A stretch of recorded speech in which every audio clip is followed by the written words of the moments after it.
Welcome to the ST Forge, a podcast where we break down the industry's newest TTRPGs, why you should run them, and our thoughts on how they are made.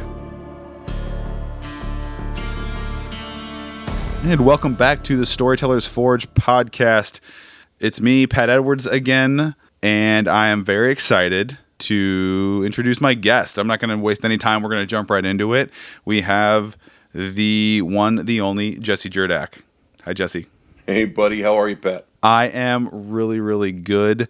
Thank you again for joining us. I know we've been kind of back and forth, cons, people not feeling well. I'm really, really happy that we got a chance to sit down and talk. But before we dive in on Roll for Initiagive, why don't you give us a quick rundown on who Jesse is? Okay, yeah, I'll give you the broad strokes, as they say. I am Jesse Jerdak. Thank you for listening. If you don't know who I am, that's okay. I'm not famous. I am a former actor, former mixed martial artist, I don't know. I used to be a worship pastor back in the day, back in my religion period. And now I am a current concierge 3D modeler, map maker, professional DM now. That's a weird one. And TTRPG personality, charity founder, and all around bon vivant. I was going to restrain myself from making a crack about you saying broad strokes, saying I've seen this guy in person, everything about him is broad. But It's true. We're here to talk about Roll for Initiagive. This is your actual play project, but it's definitely a unique actual play project. Can you tell us a little bit about that? Yeah, so this is the first one that I have really put my stamp on, my own. This is me doing me stuff, and so of course it's about charity, because at some point I'm just like, wow, that's enough of me, and let's do something good for the planet. So we are benefiting Doctors Without Borders, which is a great charity that they're servicing people in Gaza, in Congo, in Chad, in Yemen, in Ukraine. And they're just doctors that are going around sewing people up that other assholes are blowing up. And it's the fucking worst. Am I allowed to swear, Pat? Absolutely. Oh, good. Actually, hold on. Let me take that again. Abso-fucking-lutely. Oh, okay. Now it's a game of one-upmanship. I see how it is. Well, I won't be able to keep up. But yeah, so so far we've raised about $16,500 for Doctors Without Borders, which is at the lower floor of what we were hoping to raise. We're hoping to raise. I would like to raise 4 times that. We'll see. We'll see.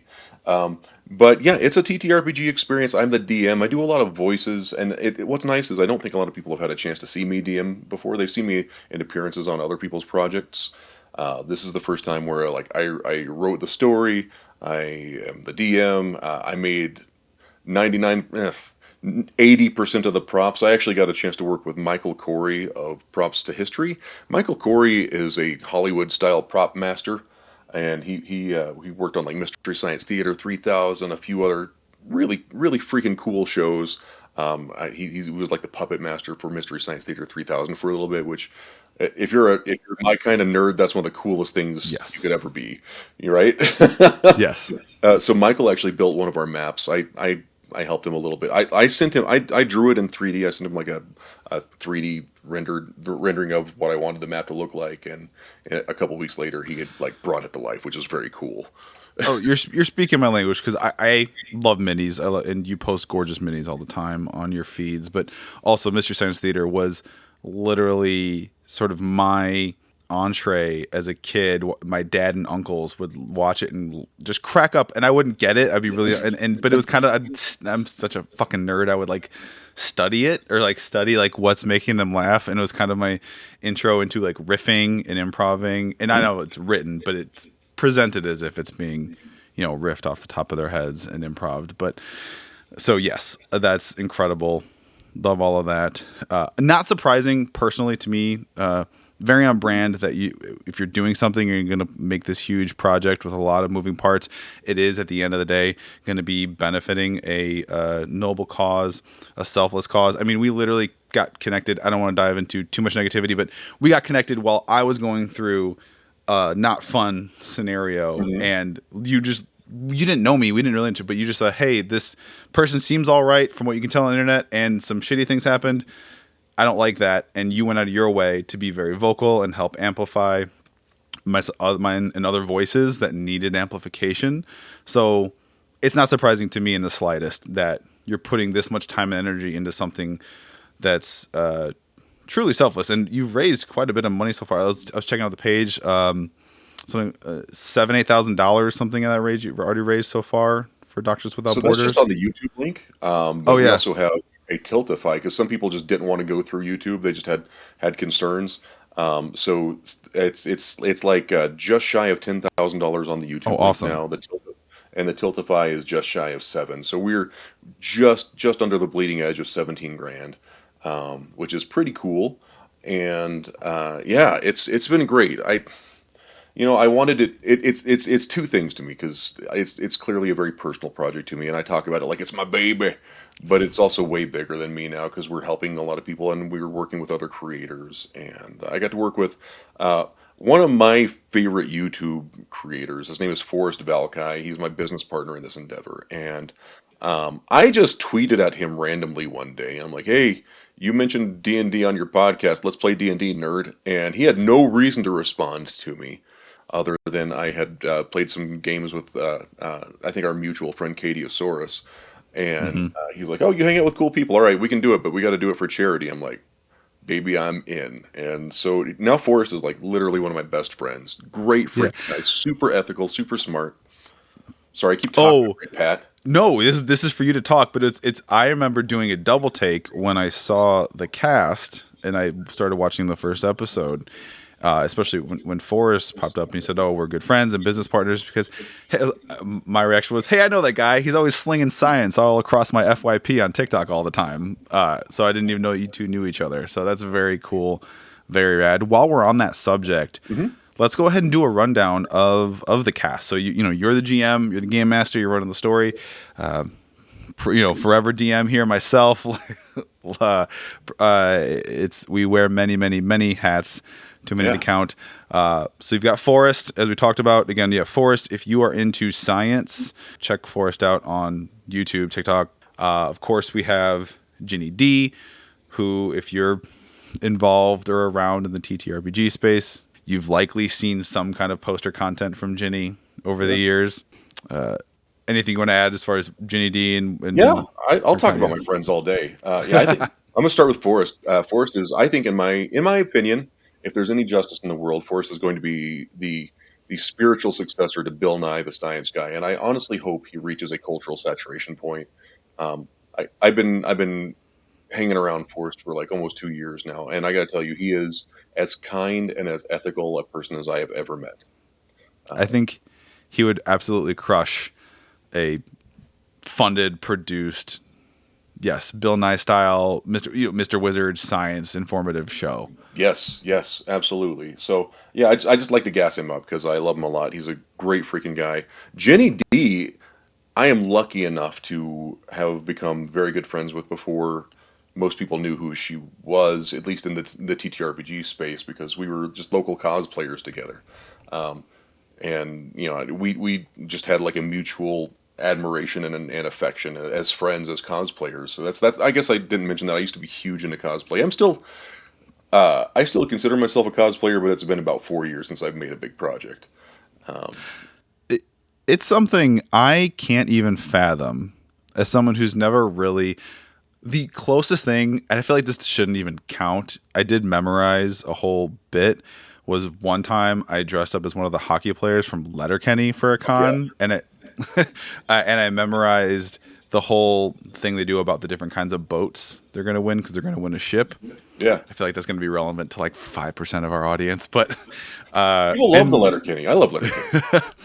But I have as someone who goes to cons, to either just go or work them, cosplay is so incredible. Even at small cons, I was just literally, we're recording this right after I got home from a small con in Louisville, Kentucky, and even that, incredible cosplays walking around. Like, good Lord, that must have taken you just hours and hours and hours to create, hours to get in. It's gorgeous, and so I have tremendous respect for that. It's wonderful. It is just one of the truest forms of art out there. Because again, for most people that do it, it's pure love of the art and the creativity. They're not getting paid to do it. There's not much. Right. It's funny. I agree, and I coming from an acting background, I always turned it into a little bit of performance art. Like anytime I was dressed up as like Brock Sampson, I'd be doing my Patrick Warburton impression. Or Hmm. if you put on the cape, if you dress up as Superman, you have to be Superman. Like there is so much like moral responsibility to dressing like Superman because little kids see you and you're like, oh, this there is something real here, and this kid is going to remember this forever.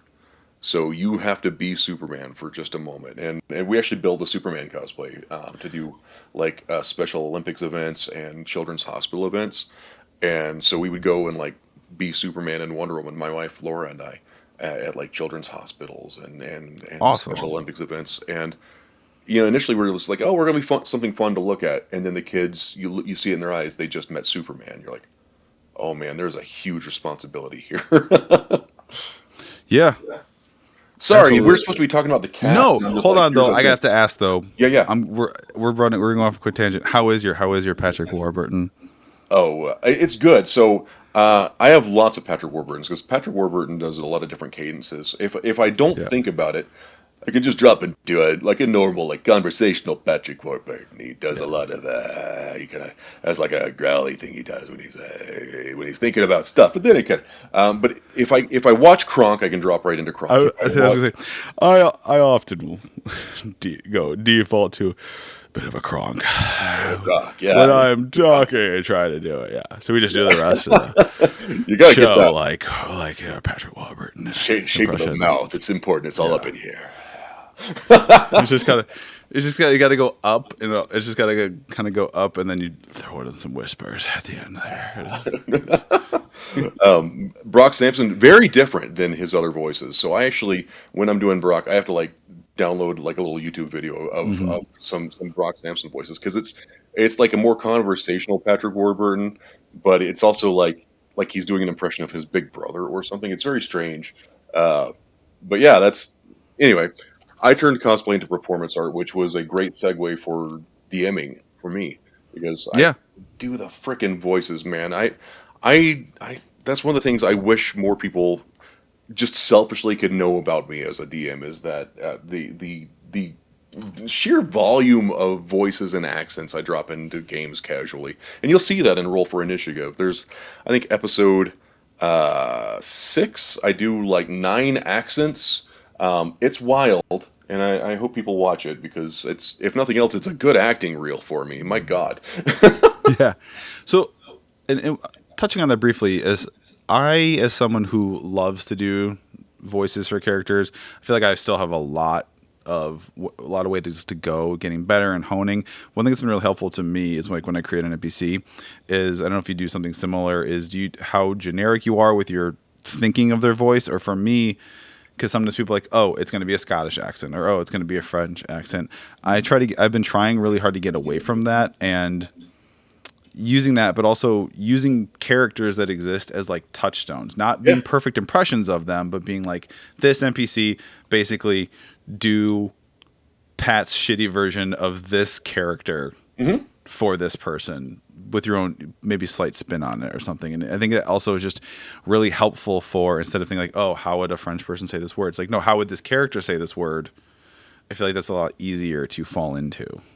Yeah, I do a combination of that and just knowing the NPC's motivations. That's one of my Hmm. probably my number one or two piece of DM advice. And I don't need to DM explain to you. You're an accomplished DM, but knowing an NPC's motivations, I think, can help you improv an entire fucking campaign. Just Yeah. knowing what the NPCs want out of life is so goddamn important. But yeah, I do the same thing.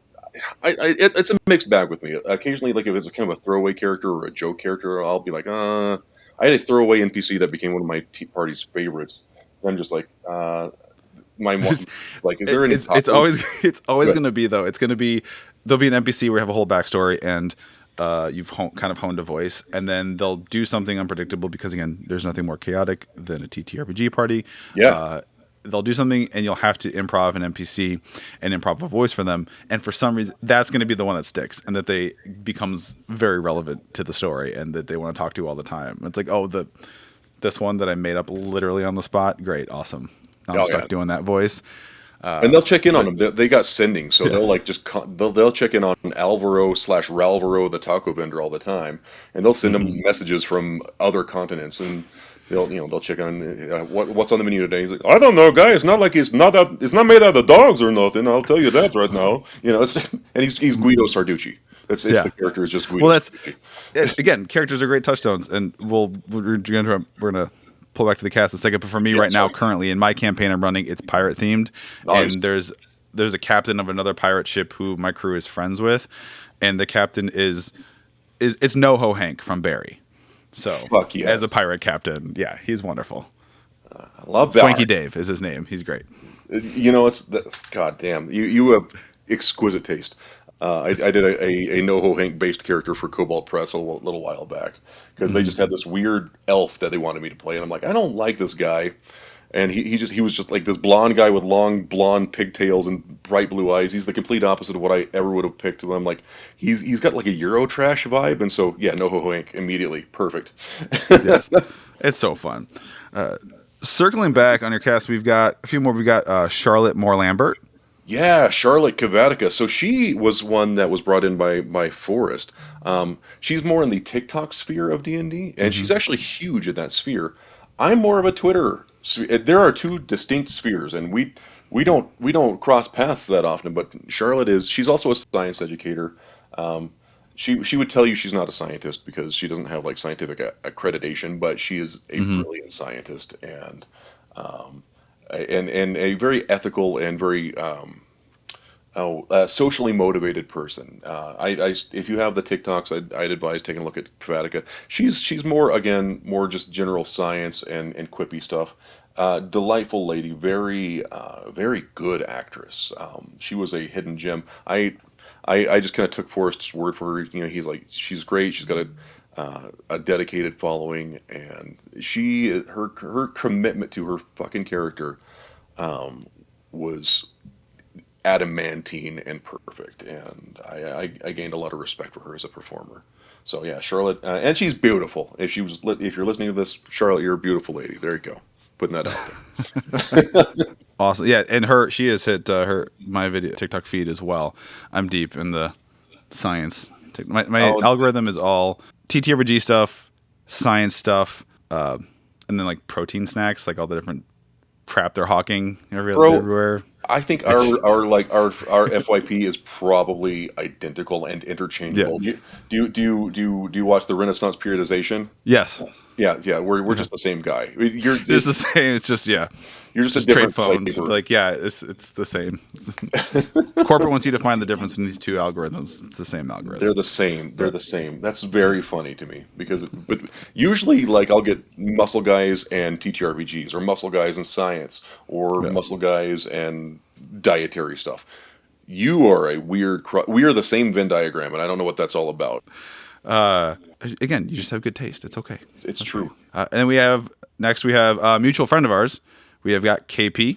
KP11studios.fart. Yeah, I love that hmm guy. What a little fireball of talent and sincerity he is. Yeah, KP was actually he came in clutch because we had another science educator on staff that had to drop not last minute, but for a project of this scope, it was last minute because we were like Yeah. renting uh, facilities to film within and camera equipment and stuff. And then after everything is lined up and like plane tickets are being purchased for people, um, then one of our cast members had to back out, and it was not his fault. Great guy, actually. Go Tyus D. Williams on TikTok, another science educator. Great, Yeah. brilliant. He's a zoologist, I believe. If he's not, he should be because he just knows everything about animals. Um, but KP swung in last minute. I had been kind of keeping KP on the line just a little bit because I just wanted to work with him on the project anyway. I was like, this season or next, let's keep in contact about Roll for Initiative. And then when Tyus had to drop, I was like, KP, what are you doing Yeah. in 18 minutes? You want to fly to Denver? Um, so yeah, KP came in clutch, and he brought this fuck ass character that everybody kind of loves to hate, and he never broke character. And you see, and I'm gonna spoil like the end of episode 2. I'm going to spoil the end of episode 2 a little bit. Skip ahead 30 seconds if you haven't gotten to Skip episode ahead, 2 yet. yeah, skip ahead the 38 seconds. Right. AP betrays one of the other characters at the end of episode 2, and none of the other characters know it until like episode 12. It's great. It's fucking great. But the audience gets to know this bullshit that happened, and the other characters are not aware of it. Fucking awesome. And he just committed, and the entire time he was just playing along with the other guys like you would not, you wouldn't know. You wouldn't know that anything had happened. And he's just a great RPer and a brilliant photographer. A new dad. He's got the cutest little girl. Yep. And a good friend. Yeah. KP's, we actually have 5 more seconds. Hold on to the people that skipped 38 seconds ahead. Oh, yeah. Penis. Okay, they're back. All right. They're back. I can't believe that happened. That's crazy. No, KP is great. I got to witness his role play firsthand, too. I had KP as a guest player. I did a charity stream one-shot earlier this year. Nice. For Geekly Inc., and KP was a player. Also, Crown with a Q. Crown was a player. Nice. And the two of them, I actually cut stuff out of the one shot, like I actually cut a small encounter out of it because there was this kind of traveling, they were walking, and the two of them got into a role play back and forth. And I'm like, I'm not fucking stepping on this. I'm stepping back. We're just going to snip, cut this little encounter and let this breathe because this is gold right here. Good job, DM. Yeah. And that's also a good, like, producer/director instinct to just kind of let a moment like that happen, because a lot of times people would rather watch that than an online combat encounter. So good for you. I try really hard to what I call have levers that I can pull, where to never, it's hard, especially when you're producing as content TTRPGs, because it can get really easy to fall into a railroady habit, or just kind of wanting to push a linear storyline, because you might be restrictive on time. You have a story you're trying to tell. I try really, really hard to, I call it like levers I can pull, where it's like the tracks just keep like switching and like bring it around, and just where it doesn't feel like I'm kind of hurting the players. It's harder on me, but I find the challenging really rewarding. So yeah, it's almost like I've challenged myself. Like, how can you? It's like, oh, didn't expect them to do that. Okay, how can we still get them there? But it was their choice. But that's half the fun of DMing right there, is just herding cats like that and spinning a lot of plates and just really hoping it all dovetails into something cohesive. I love that. It's the best. It's why I do it, I think. Yeah. And at the end of the day, for me, the most joy I have is not telling my story. It's them having fun and like them getting to do some cool shit and feeling like they did something awesome. We're almost there. We got 2 more. We got Amelia Som. Amelia was another forest find, in conjunction with Charlotte and Kate. Amelia, she kind of came in later in the project as well, and I mean it. Fuck the rest of you guys. She was my favorite of all the players. I'm kidding. I'm texting KP right now. That's fine. I'll tell him to his face. He's afraid of me. Amelia is incredible. She brought, for one thing, she's a Zoomer, and we were all like millennials, and I'm barely a millennial. I'm just barely scraping in there. I'm almost an Xer. So I'm an old fogey, and she brought in like youth and wisdom and energy that was so needed, and she's so funny and so talented and so goddamn smart. I love Mills. She became, just because, like you do as a DM, you're kind of riffing with players. She became so pivotal to the overall narrative of the game, just because we had a natural chemistry as far as our back and forth, that it changed the way I ended that campaign, which is very cool. That's good DM. Good DM. Thank you. It just happened to work out that way. She was, it's funny, like, she didn't do a funny voice, and she was, for the most part, she was just kind of Amelia the entire time. But the sincerity with which she RP'd was so easy to play off of as other characters. That's a great piece of advice in general for anyone trying to get into, or whether you're just playing in your home game or you want to do like an actual play as a player, is you don't have to have necessarily a quirky voice or a gimmick. If you're sincere with your role play and lean in, that is going to come through and be much more endearing to your audience than anything else, first and foremost. So And absolutely. it was like a drug for me too. Like you can tell if you watch the series how every time like it's just me and Amelia in a scene, I'm just like right here. I'm like, yeah, let's do some weird stuff. Let's Hmm. say some weird things right now, and let's break this whole goddamn story. I'll Yeah. pay for it later. You know? Yeah. I love those moments where you're just like locked in with a player and like, Hmm. I'm not backing away. You wanted to go down this role play road. We're going to go down this road for better or Hmm. worse. And then rounding out the cast, we've got the delightful Kate Osborne, also known as Katiosaurus on most platforms. Kate, yeah, I call her my little sister, man. We met on the set of another project called Tales of the Wasted West. I'm gonna loop back to that moment here in a minute. Um, but Kate, I didn't know what to expect of her. Kate is she works in like sexual education and Hmm. it like kind of dovetails into like neurodivergency, and she's brilliant. And I'm a church kid. I'm not currently a church kid. I'm an ex-church kid, but I was raised in the church, so I'm squeamish about like the sex stuff. So I did not expect she and I to really like hit it off and become besties. But I adore Kate, and we when we were working on that project together, I'm like, did we just become best friends? And she's like, heck yeah, we did. So we just have this like unspoken agreement. Like anytime she needs me, anytime I need her, we're there Yeah. for each other. So Kate's the best. She brought a character that was very invested into the lore I crafted, which was That's nice. it's nice. Yeah, you want everyone to do their thing, but when a player really kind of like dives in and takes a big bite out of the lore, the world building, or really just like Yeah. that's wonderful.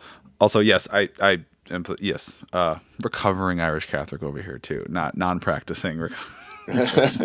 Yeah. The nice thing about Kate diving into the lore like that is it allowed a more natural and organic way to tell the story of this place because her character was so invested into this pantheon of Celtic gods that I totally just Hmm. stole from an actual pantheon of actual Celtic gods.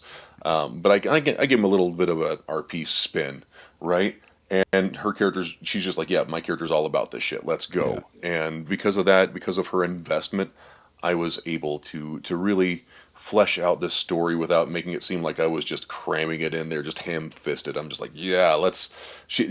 Her character was invested in the pantheon, and therefore the other characters were too, and it made the storytelling very smooth. It was awesome. So Yeah. maybe Kate's my favorite. I don't know. They're all my favorite. I love these people. I genuinely love these people. Just gonna clip each part where you said that they're your favorite. And They call me that on that shit because we have a Discord that we still chat almost every day on, and they're all like, "Which one of yeah. us is your favorite?" Because you're always saying you're my favorite. I'm like, it's just true every time.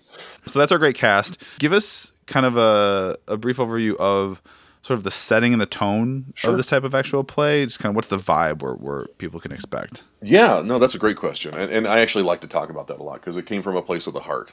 Fellow Irish dork, I wanted to explore like a lore that isn't touched on a whole lot in TTRPG spaces, but it was also one that I felt that I had like the social leverage to explore fully without stepping on a lot of people's toes. Like Hmm.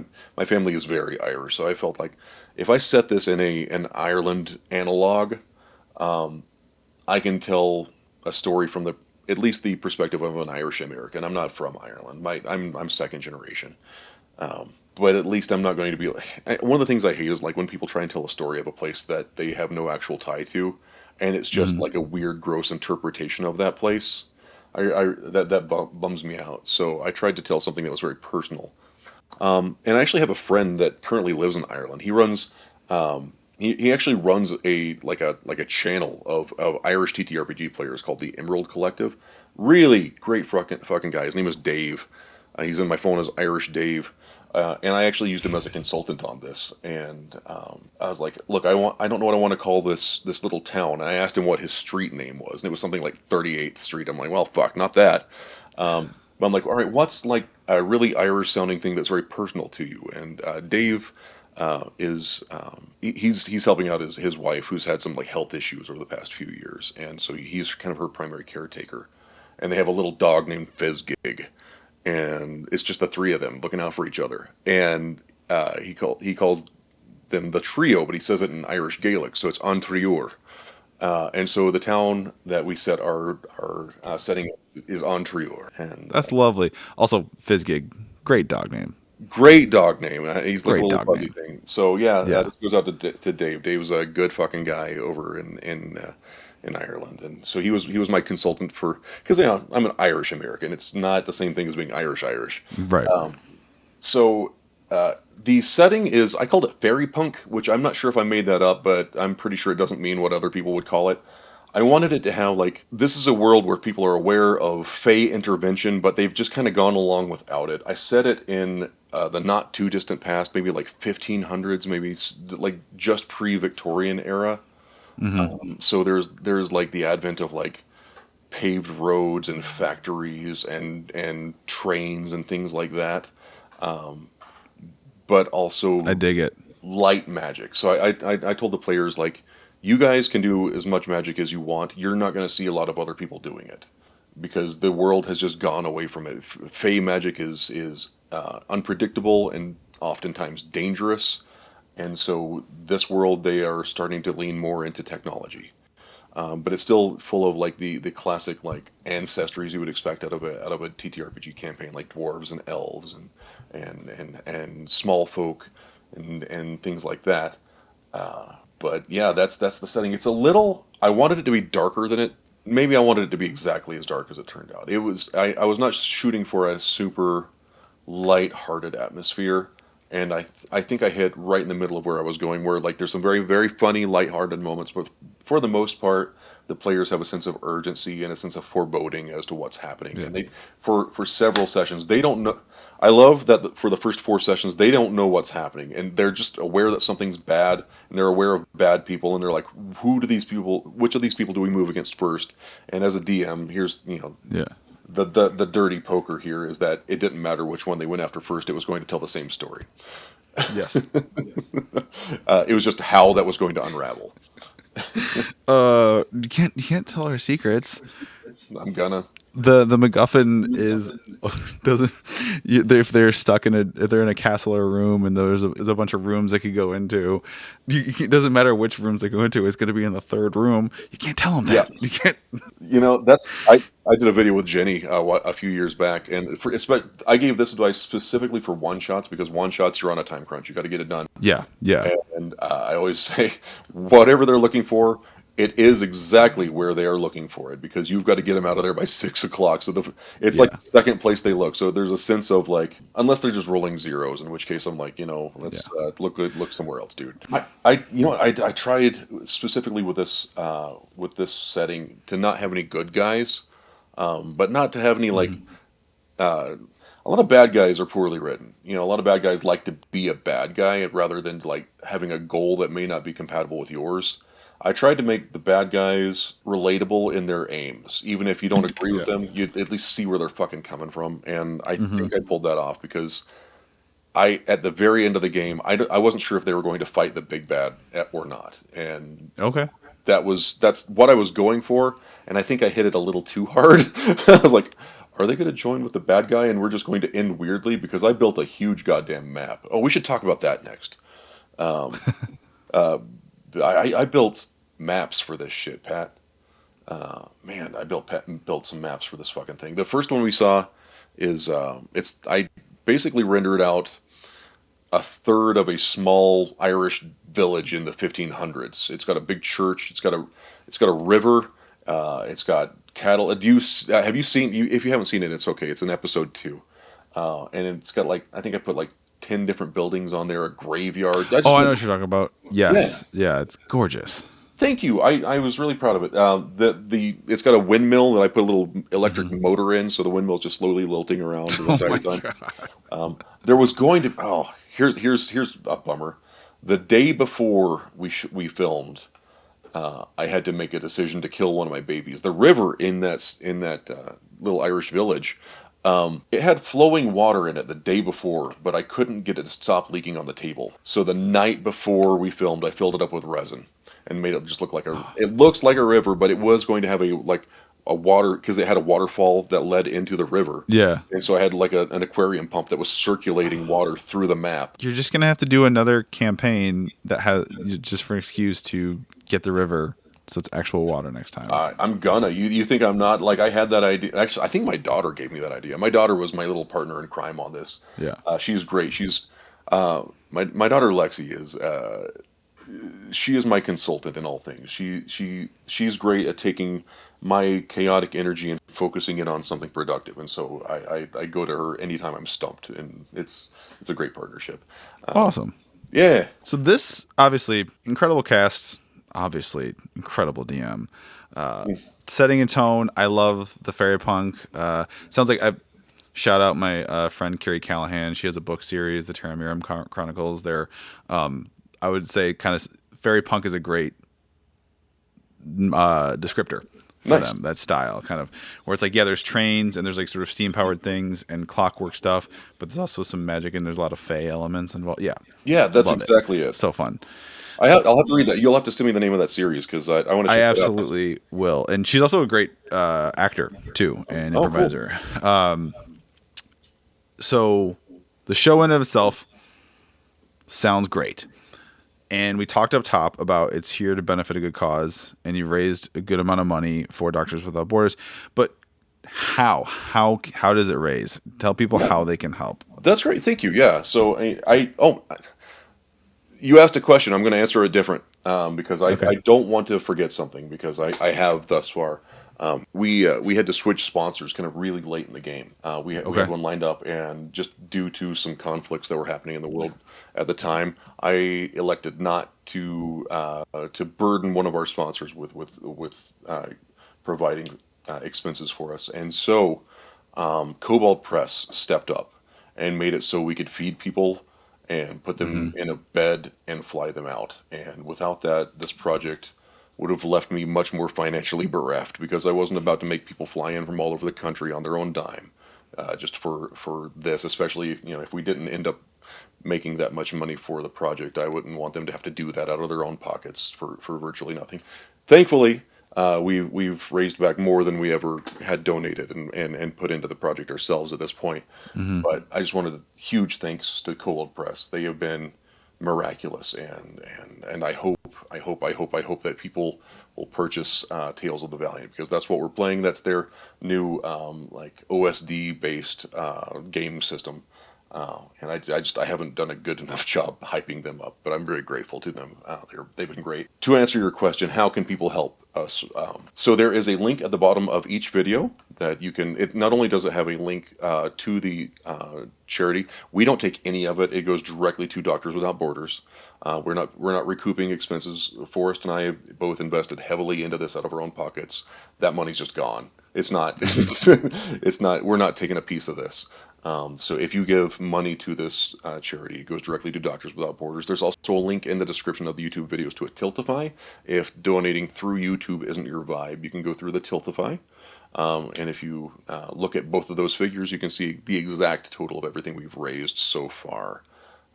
But yeah, it's pretty easy. If you're watching it on YouTube, then you can absolutely just look. I think it's to the right of the video, and you'll see a donate now button, and as well as a running tally. And we're oh, I didn't say, Pat, we're doing the videos on Wednesdays. Every Wednesday we have 3 episodes left. We're doing they're premiering 6 o'clock Central Time on Forrest Valkai's YouTube channel. We went back and forth forever. Like, do we start our own YouTube channel for this? Hmm. I think we might next season if we do another season. Um, which we're right here about doing another one. We're not Yeah. sure yet. We've raised more than we put into the project and more than we collected from sponsors. But it's still to the point where it's like I'm still tired from last season, so I Yeah. would really like to raise at least twice what we've raised so far. Um, but Yeah, it's hosted on Forrest Valkai's YouTube channel. It's just youtube.com/ I think C or at Forrest Valkai. FORREST space VALKAI. There we go. If you just Google that, you'll find his YouTube channel.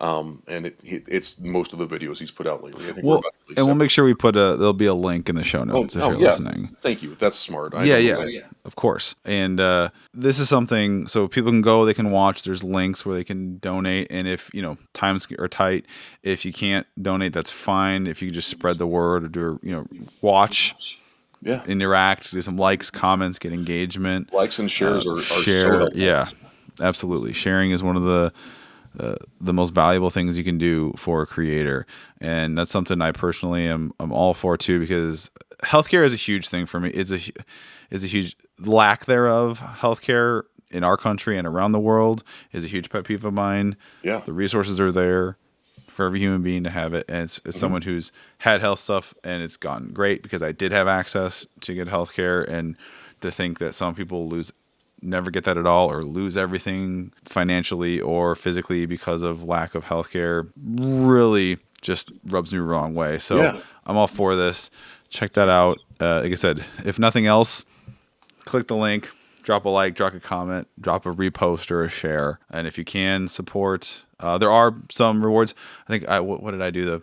The hero, so you get access to Shard tabletop, Shard right? tabletop. Oh Yeah, shit! I didn't talk because about that's Shard. virtual tabletop, right? That Can I people talk can about Shard real yeah, quick? Is that okay? yeah, please. All right. So yeah, Shard is awesome, and sorry Nick if you're listening, I haven't talked about you yet, but now I'm going to talk about you. I got the ADHD. Leave me alone. Um, It's okay. I got notes. I had this covered. I had this the whole You time. are a fucking king, man. I adore you.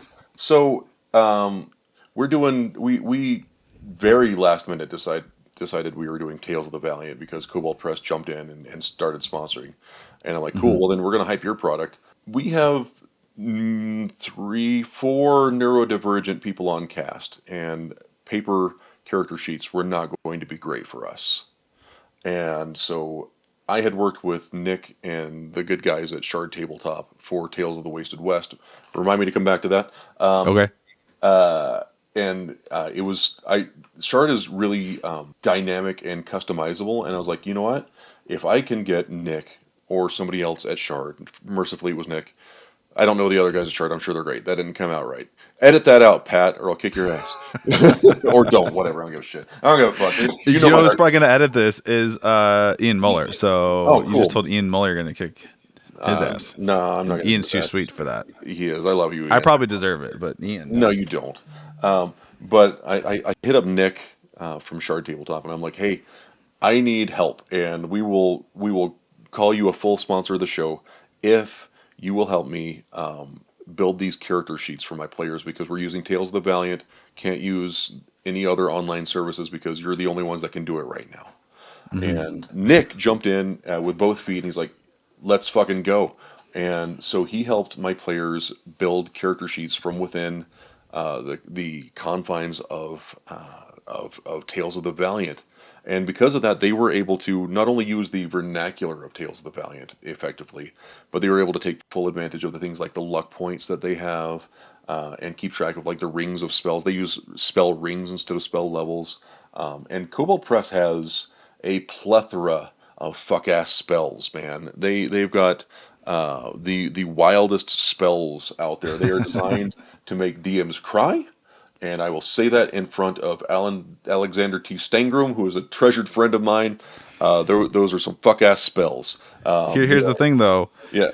Any spell your players can use on you, you can create an NPC that can do that too, right back at them. The ones that really, and you'll get this as a DM. Yeah. The ones that really fuck over a DM are things that provide information that you're trying to obscure from them. Fucking legend lore, get fucked, legend lore. So Cobalt Press has like cantrips that'll do shit like that. So Yeah. they've got a Oh, cantrip. really? It's Yeah, just they've got a like cantrip called Read Object, and so it yeah. allows you to know if this object has been used as a weapon and the mental state of the last person to interact with it. And a creative player can break a campaign like that. Yeah. Oh Um, yeah. That's so crazy. knowing that we were going with Cobalt Press, and knowing that I was familiar with spells like that, I'm like, I have got to write this thing to the nines. So if anything I put in their hands, I have to be prepared for them to know everything about it. And so I just used that to my advantage. Is what I did. Is like anytime I had an obscure plot point, I would hand them an object that they could read. and that would help kind of guide them onto their path. And they thought they were being all sneaky, but really it was like, here's your MacGuffin, go. Oh, Tales of the Wasted West. Hold on. Yeah, yes, please. The only reason I'm mentioning it is because one, I met the lovely and talented Katiosaurus on there, but also the character I played, I brought in as an NPC uh, from Tales of the Wasted West, and made Kate and KP cry on camera. That's very worth watching. I think that's episode 6, maybe Okay. definitely episode 6. You'll definitely see Katiosaurus just crying on camera. It's very funny, um, because I played a big old sad bear in that campaign, and so he became kind of a linchpin. Not linchpin, a kind of a gatekeeper NPC Yeah. to a plot point, and so they had to interact with him, and then I got to make people cry on camera, which is Yeah, if I came across a big old sad bear NPC, I'd want to give him hugs yeah, they did, they and wanted make him that. not sad. I think the thumbnail to that video is literally KP hugging me and crying. It's, it's funny. That's lovely. Awesome. You're I lovely. also like doing that stuff. I've got my NPCs. I like to. I got a creepy little guy that is always in places where no living thing should be, and he Love wants to that. play a game called Teeth. Oh, that's alarming. I already hate it. I love it.